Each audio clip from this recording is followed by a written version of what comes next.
उधर यूपी के प्रयागराज में आधी रात 3 सेकंड में 3 धमाके होते हैं। ये धमाके 3 देसी बम से किए जाते हैं और टारगेट पर अशोक साहू का घर था। प्रयागराज में बमबाज आखिर आए कहां से और फिर गायब कहां हो गए? अशोक साहू के घर पर हमला क्यों हुआ?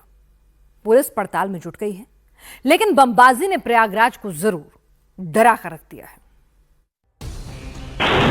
पहला धमाका, दूसरा धमाका, तीसरा धमाका। 3 सेकंड में 3 धमाके। 3 सेकंड में बदमाशों ने 3 बम फोड़े।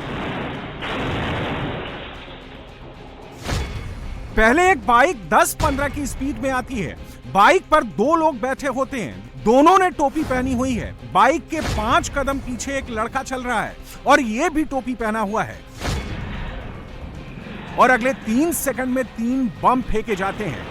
जो लड़का बाइक के पीछे आ रहा है वो 2 बम फेंकता है। तीसरा बम बाइक पर पीछे बैठा शख्स फेंकता है। तीनों बम का टारगेट एक ही जगह है। यह कारोबारी अशोक साहू का घर है जिसको बमबाजों ने टारगेट किया। तीनों बदमाशों के बम फेंकने का एंगल ऊपर की तरफ है और कारोबारी अशोक साहू का घर फर्स्ट फ्लोर पर है। फर्स्ट फ्लोर पर अशोक साहू पूरे परिवार के साथ रहते हैं। नीचे अशोक साहू की किराने की बड़ी दुकान है। रात के 2 बजे बम फेंकने का मकसद किसी को मारना नहीं था, किसी को घायल करना नहीं था, बल्कि ये 3 धमाके अशोक साहू को डराने के लिए हैं, उनके दिल में डर बैठाने के लिए हैं। क्या अशोक साहू से कोई रंगदारी मांगी गई थी? क्या कोई धमकी दी गई थी? पुलिस हर एंगल से पड़ताल कर रही है। इतना पता है कि अगर तीनों बमबाजों को नहीं पकड़ा गया और इनके ऊपर जो बैठा है उसे नहीं दबोचा गया तो बमबाजी का यह सिलसिला बढ़ सकता है। प्रयागराज का ये कर्नलगंज इलाका है। कर्नलगंज का ये कटरा मोहल्ला है। यहाँ पे कल रात इसी घर पे जो है कई बम से हमला किया गया है। जो पर्दा ऊपर फटा हुआ है और नीचे शटर भी टेढ़ा हो गया।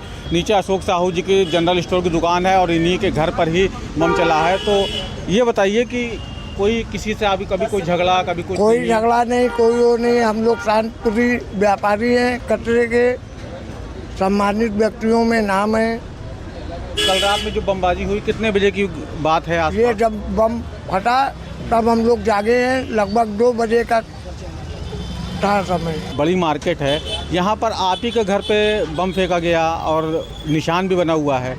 कोई खास वजह आपको लगती है? नहीं, ऐसा कुछ नहीं है। जब हमारा किसी से वाद विवाद नहीं है, कोई लड़ाई झगड़ा नहीं है, तो हम किसको बताएं?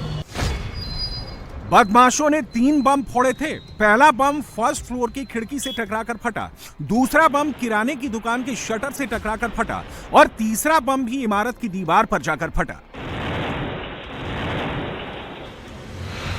2 बजे रात की घटना है भैया। बहुत तेज धमाका था। इतना तेज था कि मतलब हाथ पैर हमारा तो कांपने लगा था। बाहर निकलने की हिम्मत ही नहीं है हमारी। शटर पे भी आपकी दुकान के लगा?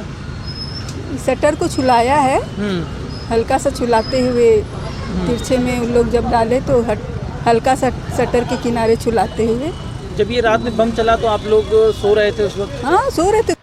कर्नलगंज के पुराना कटरा कचहरी रोड पर मौजूद किराने की दुकान पर बम फेंककर दहशत फैलाने के लिए बदमाश आधी रात को आए। बदमाशों को लगा कि कोई देख नहीं रहा है, उन्हें कोई पकड़ नहीं पाएगा, उनकी कोई पहचान नहीं हो पाएगी। लेकिन वो भूल गए कि जब सब लोग सो जाते हैं तब तीसरी आंख जागता है और वो सब कुछ चुपचाप रिकॉर्ड करता है। किराने की दुकान पर बमबारी की पूरी घटना सीसीटीवी में कैद हो गई। ये एक सीसीटीवी फुटेज है जिसमें 3 बमबाज नजर आ रहे हैं।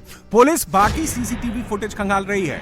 बाइक कहां से आई, बदमाश कैसे आए, बदमाशों का रूट क्या है, ये सब पुलिस को जल्द मिल जाएगा।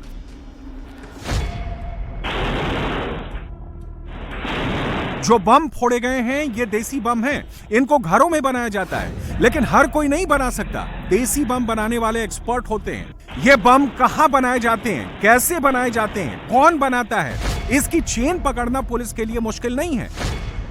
योगी आदित्यनाथ यूपी में माफिया खत्म करने का दावा करते हैं। ऐसे में कोई नया माफिया बनने की कोशिश करता है या कोई पुराना माफिया फिर खड़ा होने वाला है।